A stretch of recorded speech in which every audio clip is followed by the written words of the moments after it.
Hi, okay, now what I'm going to do with my piece here is I'm going to take my Pearl X Essential Color Black and I'm going to ink up the About Face stamp of Lisa Pavelka's.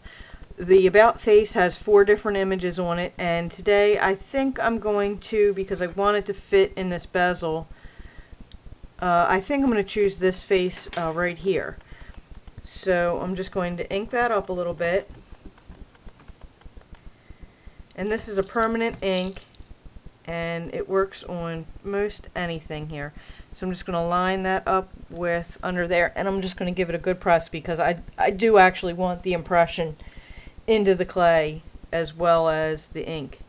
And there we go. That looks great to me.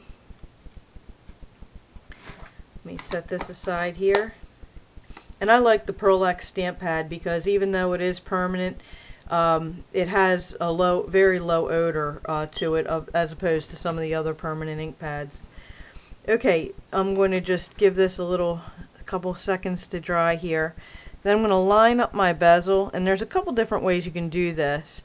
For this method, I'm just going to kind of line it up, and I'm going to give it a little press so that I can see where it is.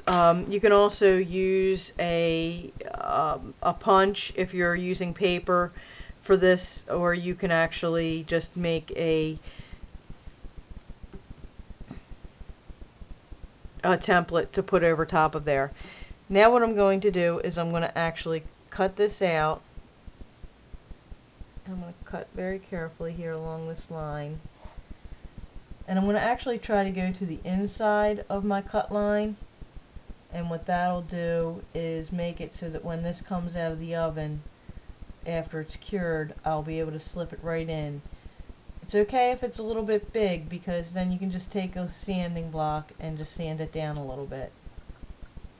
Now what I'm going to do is I'm actually going to move the clay off of the tile and not move my stamped image here.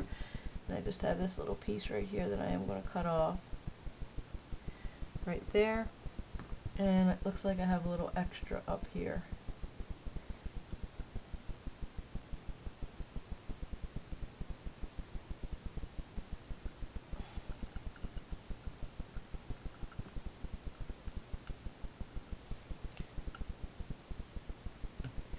Okay, and that's it. Now off to the oven, and then I will show you on the next step. What I'll be showing you is how to place this in the bezel and then use the magic gloss to create a very nice glass-like dome look on top of the pendant.